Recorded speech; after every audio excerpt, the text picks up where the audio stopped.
today we're going to learn about kinematics. Kinematics is a topic in AMATS, Additional Mathematics, that links differentiation with integration. But for today, we're just going to look at examples that deal with differentiation. So kinematics has got to do with movement. So you have things like displacement, velocity, acceleration. And the key thing in all these three components is that there's the concept of time. So some important terms that you need to know. Displacement, that's the first one that you come across. So basically what it means is that it's a change in position of a particle with respect to a fixed point at a particular instant. I'll show you that in the diagram later on. So it's a particular instant, it has a specific position. Usually the function is denoted as s with respect to t, so you have st. So t is the time function. Alright, so you'll see this t in all your kinematics functions like velocity and acceleration as well. So it consists of both magnitude and direction.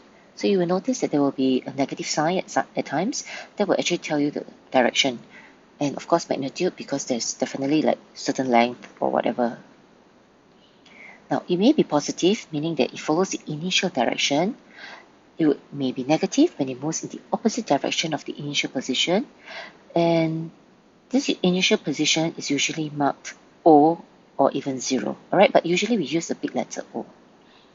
Now, we can also see that it can also be a 0 displacement, meaning that it was back at the initial position, or it was at the initial position to begin with. Now, let's do an example so that we can have a clearer picture. So we have a displacement function here, 6t minus t squared. Now given that, please complete the following table, pause the video and try to fill this up. So when you've done filling up all of this, you may press the play button and you can check your answers. So here it is. So I hope we were able to work it out. So this is actually the displacement. So what it actually means is at time 0, it was at 0. At 1 second, it was 5 units away. Alright, we'll see this on the diagram.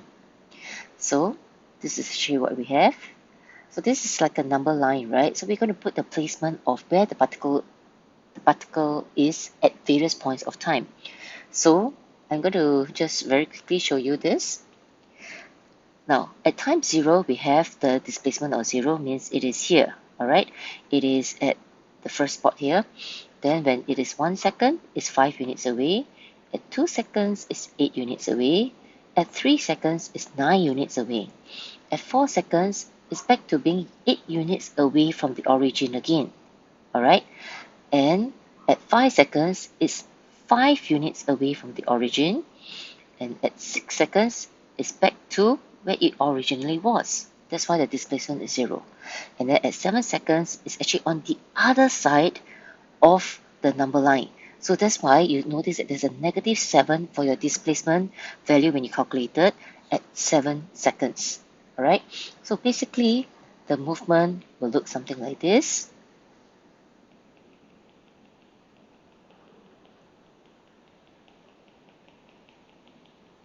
There you have it. Alright, so it actually started from the origin.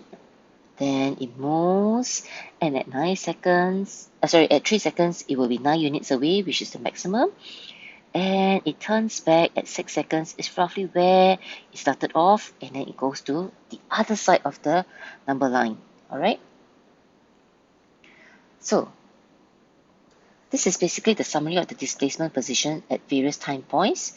So as we started at 0, time 0, displacement was 0, so that was the starting point. Then for 1 second, all the way until 5 seconds, it was actually to the right of the origin. So these are all what we call positive directions. Then at 6 seconds, displacement was 0. So basically what it means is that it was back to the starting point. At time is 7 seconds, it's negative 7. So it's the left of the origin. So it will be a negative displacement. Now the next we will look at is velocity. So let's recall, what is speed? So if you remember that triangle thing that you used to do, okay, I'm just going to draw it down here. If you remember DST, alright? So speed is actually distance over time, right? So basically it's actually change in distance over change in time. So velocity, right, is actually change in displacement over change in time. It's very similar. Velocity has both magnitude and direction. So similar to displacement, we can have negative values. So negative velocity means that the particle is moving in the opposite direction of its initial direction. It's not to do with the placement of where the origin is, but it's the particle's movement, which we'll see in the question later on. So when velocity is zero, it is instantaneously at rest, meaning it starts from rest, or it has stopped all movement, or there is a momentary rest in order to change directions. When you differentiate displacement, you will actually get the velocity function. So Vt is the same as ds over dt. Now, let's complete the table.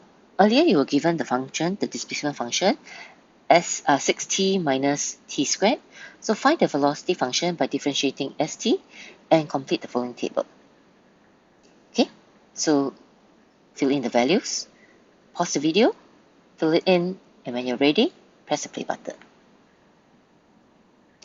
Now, hopefully you're able to get your velocity function as 6 minus 2t. It's a very simple differentiation. And you're going to put the time in as well. So when time is 0, then you get your velocity as 6 and so on. So once you have filled in all of this, right, we are actually going to put in the velocity values here. So when time is 0, our v is actually 6.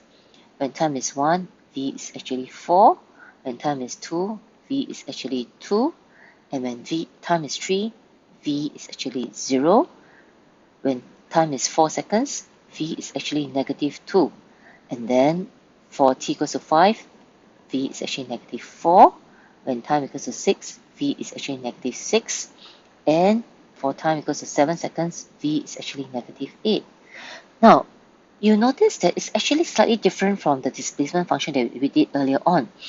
For the velocity function, right, this is considered the original. Okay, let me just see if I can change the color of the pen. Okay, never mind. So this is actually the original positive direction. Alright, so positive direction means it was going to the right. At 3 seconds, velocity was 0. It means that there was a momentary stop, and this is instantaneously at rest. Your particle had to stop for a while before you change direction. So that's why you notice that at this point here, right, it kind of stops for a while. And then it changes direction, and now it's actually in the negative direction, which is moving to the left. Alright, so originally moving to the right is the positive direction, but now the moment it changes direction, it's moving to the left, and you notice that all these velocity functions, the value would be negative. So as I said, it's slightly different from your displacement function, where it was this way here. For your displacement, this was all positive, but at this point here, it was negative. So there's a slight difference. So acceleration, what is acceleration? So acceleration is just the change of velocity over change in time. Similarly, it has both magnitude and direction. And when you differentiate the velocity function, you will obtain the acceleration function. So this is given here. All right. Acceleration is the same as dv over dt. Now let's try a question. Suppose you have a particle q that moves in a straight line so that the distance is given by s equals to 6t squared minus t cubed. Time in seconds is t after passing a certain origin. So you're asked to find the speed of q after 3 seconds. Now they actually gave you the word speed, but we have already learned that actually speed is just velocity, but without the direction. So what we can do is that we can actually use the s function, 6t squared minus t cubed. And what we're going to do is that we're going to do v is the same as ds over dt, and we're going to differentiate this. Alright, so this is a very basic differentiation. So basically what we're going to do is that when t is 3, because it's 3 seconds, when t is equals to 3, velocity is 12, 3 minus 3, okay, And what we're going to have is that we have 9. So in other words, after 3 seconds, the speed is 9 meters per second. So this is quite easy, alright? Now, let's try a second one. Good. So now we're doing question 2. What is the distance of Q from O when the particle is instantaneously at rest again? Now, remember we mentioned this word before, instantaneously at rest. This means that your velocity is actually 0.